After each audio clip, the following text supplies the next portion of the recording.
How we doing, socialists? I quickly wanted to make a quick video about some developments that haven't really been contextualized as much as they should have. I'm sure you guys heard that Pompeo was making some verbalizations about the threat of Russians in Venezuela. Well, let me give you a little background as to what that's about. So, historically, the U.S. Suffers from what's known as American exceptionalism. In other words, a lot of people don't understand that the way America became so powerful was by literally destroying, occupying, and colonizing a lot of countries through their military force. Now, that's called neocolonialism.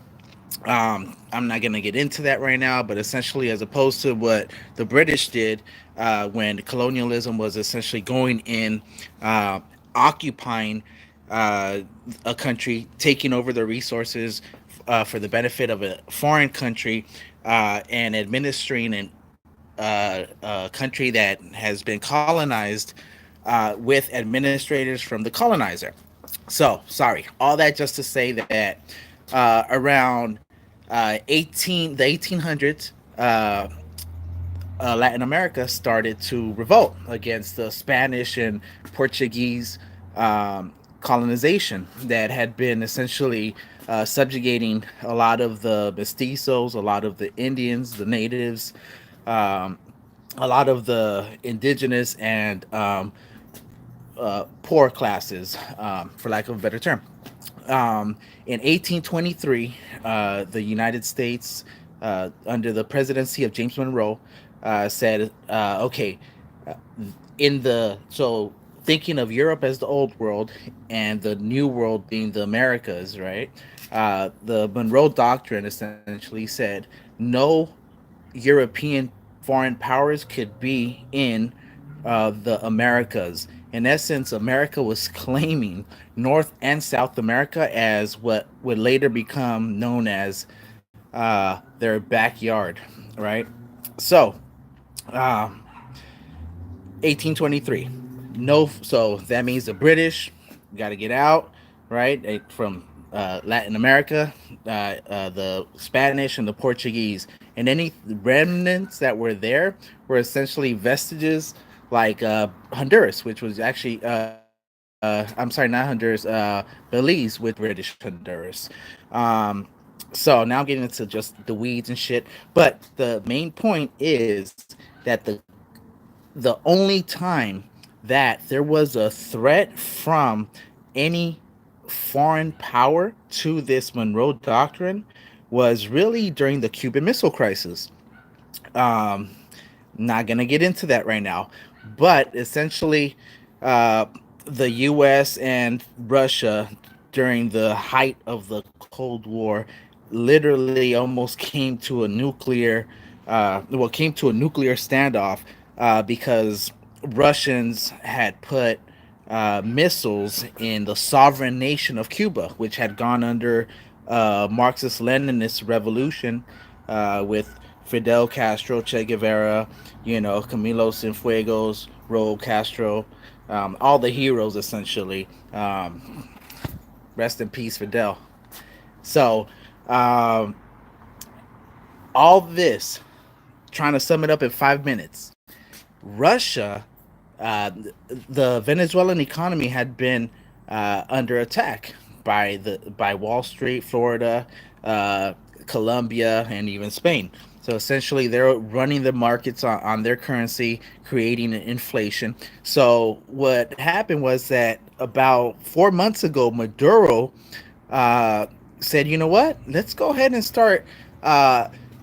Investing and actually reaching out to the world that exists outside of the unipolar world, this unilateral control that America has on the financial system, the military system, the diplomatic system, um, the judicial international system. I mean, just everything is just really under uh, the control of a lot of the Western powers. So Maduro, the president, the legitimate president of Venezuela, has been negotiating with China, with Russia, and just 2 days ago, the Tu-160, literally the most advanced supersonic uh, heavy bomber,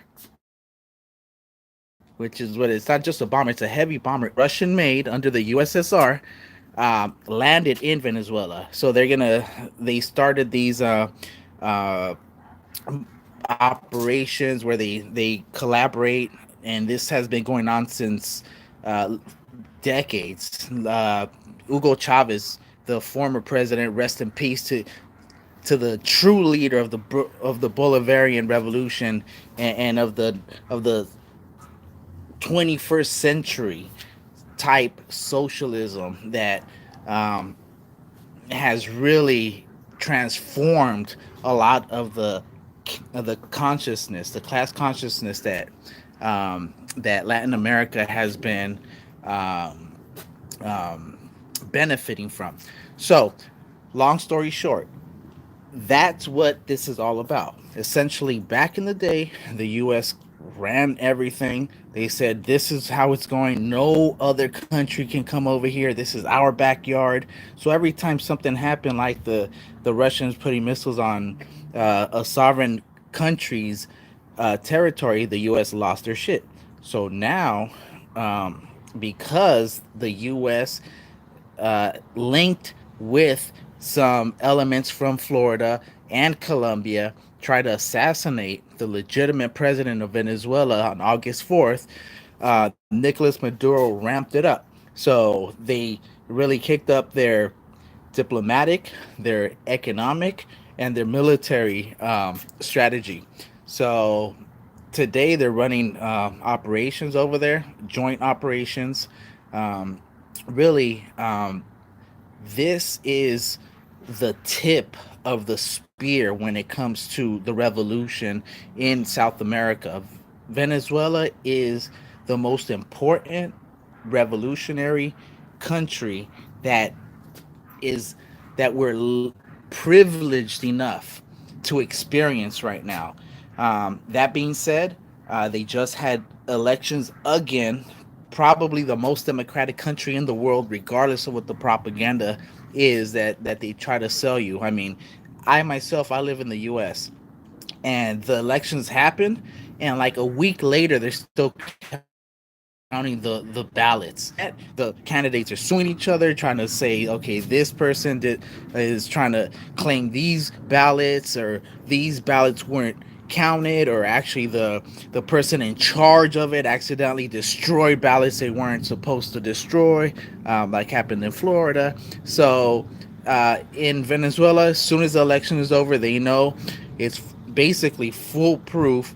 Even Jimmy Carter praised the electoral process of Venezuela. So I don't want to make this video too long, trying to keep it under 10 minutes, but uh, it's important to realize that the world that the U.S. controlled with their most powerful weapon, which a lot of people don't realize, is not the nuclear bomb. No, the most powerful weapon that America has is the dollar. But Donald Trump, not understanding the history behind the dominance of the dollar and how the system really works, is now trying to bully a different world. In other words, 20 years from now, he could have really bullied it and done what he thinks he's doing right now. But in reality, China just passed as the biggest consumer of petroleum, the biggest consumer of oil, because their economy is just through their China not only passed us in consumption of oil, their economy will be greater than the U.S.'s economy. They will pass the American economy by 2020, 2021. These are the projections. Russia this year won the grain race. In other words, they produced more than America. So that's the number one producer, being Russia. We got the number one, and not only that, Russia is also now selling their S 400s, okay, which is a military missile defense system, which is really one of, if not the best. systems that exist, and this used to be a of U.S. Armaments corporations, military contractors, and just all kinds of shady individuals that deal in the black market, really. Um, so that being said, it's a wonderful time to be alive as a socialist. So long live Lenin, long live my boy Hugo Chavez, and this American is 110% saying hands off Venezuela, hands off Syria, free Palestine, free Puerto Rico, leave Cuba alone. That's what we're at. And I'm out. Peace.